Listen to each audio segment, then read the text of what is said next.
சிவாய நமக. அடியார்களுக்கு வணக்கம். இப்ப பாத்தீங்கன்னா ருத்ராட்ச லிங்கம், அதாவது இந்த ஆலயம் ருத்ராட்ச ஆலயம் பேரு. இந்த ஆலயம் எங்க இருக்குன்னு பாத்தீங்கன்னா நாட்ராம்பள்ளி, வேலூர், ஆம்பூர், வாணியம்பாடி, நாட்ராம்பள்ளி என்ற ஊர்ல பாருங்க. சுவாமி 9 அடி உயரங்க மொத்தம். இவர் மட்டும் இந்த இடத்த 3 லட்சம் ருத்ராட்சத்தாலேயே நாங்க அலங்காரம் பண்ணி சுவாமியை முழுக்க முழுக்க ருத்ராட்சத்தாலேயே சுத்தி அவருக்கு, அதாவது அடுத்த மாதம் ஜூலை மாதம் 7ஆம் தேதி சிறப்பு விழா வைத்திருக்கிறோம். இவரை நாங்கள் திறந்து எல்லா பொதுமக்கள் பக்தர்களுக்கு தரிசனத்துக்காக வச்சிருக்கிறோம். மொத்தம் இவருக்கு மட்டுமே 1 லட்சத்துக்கும் மேற்பட்ட ருத்ராட்சங்கள் இந்த இடத்தை சுற்றி அலங்கரிக்க மொத்தம் 3 லட்சம் ருத்ராட்சங்களால இந்த ஆலயத்தை அமைக்க நாங்க முடிவு செய்திருக்கோம். அதாவது ஜூலை 7ஆம் தேதி ஞாயிற்றுக்கிழமை இந்த ஆலயத்தின் திறப்பு விழா. பக்தர்கள் அனைவரும் வர வேண்டும் என நாங்கள் வேண்டி விரும்பி கேட்டுக்கொள்கிறோம்.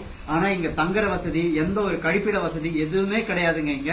ஆனா வர அத்தனை பேருக்கும் அன்னதானம் ஏற்பாடு பண்ணியிருக்கோம். ஜூலை 7ஆம் தேதி மறந்துடாதீங்க. எங்களுக்கு இந்த ருத்ராட்சங்கள்லாம் அமைக்க நிறைய தொகை தேவைப்படுது. அதற்காக நாங்கள் நன்கொடை உங்களிடம் கேட்கவில்லை. எங்களிடம் நீங்கள் ருத்ராட்சம் வாங்கி கொண்டாலே போதுமானது. அந்த ருத்ராட்சத்தை சேல்ஸ் பண்ணி தான் நாங்க அந்த தொகையை வச்சு இந்த ஆலயத்தை அமைக்கிறோம். இந்த ஆலயத்திற்கு இன்னொரு சிறப்பு இருக்கு, அதையும் நீங்க வாங்க. இப்ப பாருங்க, இந்த சிறப்பின் அதிசயத்தை நீங்க பார்க்க போறீங்க. பாருங்க,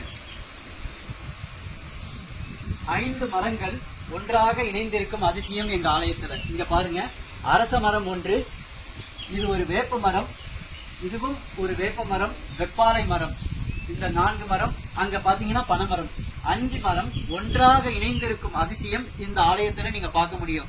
2 மரம் சேர்ந்திருக்கிறத பார்த்திருப்பீங்க, ஆனா 5 மரங்கள் ஒன்றாக இணைந்திருக்கும். அது கீழே சுவாமி இருக்கார், நாகம்மா இருக்காங்க.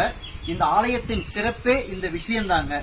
மீண்டும் சொல்றோம், இந்த வீடியோவை உங்களால முடிஞ்சது ஒரு 10 பேருக்கு அனுப்புங்க. எல்லாரும் வந்து ஜூலை 7ஆம் தேதி இந்த இடத்த தரிசனம் பண்ணட்டும்.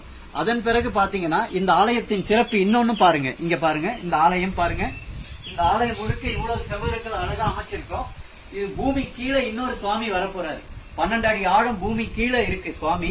அதை இன்னும் வைக்கல, அதை வைக்கிறதுக்கு தான் முயற்சி எடுத்துட்டு இருக்கோம். இந்த ஆலயம் முழுக்கவே பாருங்க, எவ்வளவு பெரிய ஆலயம் பாருங்க. முழுக்கவே மொத்தம் 27 லட்சம் ருத்ராட்சத்தால இந்த ஆலயம் அமைய இருக்குங்க. அதனால உங்களிடம் மீண்டும் கேட்கிற, நன்கொடை கேட்கவில்லை. எங்க கிட்ட ருத்ராட்சம் இருக்கு, ஸ்படிக மாலை இருக்கு, இன்னும் என்னென்னமோ இருக்கு. எல்லா பொருளும் நீங்க வாங்கிக்கிட்டாலே போதும். அந்த தொகையை வச்சு நாங்க இந்த ஆலயத்தை அமைச்சிருவோம். அதனால ஜூலை 7ஆம் தேதி அந்த சன்னிதானம் மட்டும், அந்த ருத்ராட்ச லிங்கம் மட்டும் தான் திறக்கிறோம். இந்த ஆலயம் முழுக்க ருத்ராட்சமா அமைச்சிட்டு எப்ப திறக்க போறோம்னா அது அடுத்த வருடம் 2025. எல்லாருக்கும் அந்த செய்தி சொல்லுவோம். இந்த செய்தியை நீங்க எங்களுக்கு உதவி செய்யணும்னு நினைச்சீங்கன்னா 10 பேருக்கு இந்த மெசேஜ் அனுப்புங்க, இந்த வீடியோவை. அது எங்களுக்கு போதுமானது. சிவாய நமக. குருதேவம்.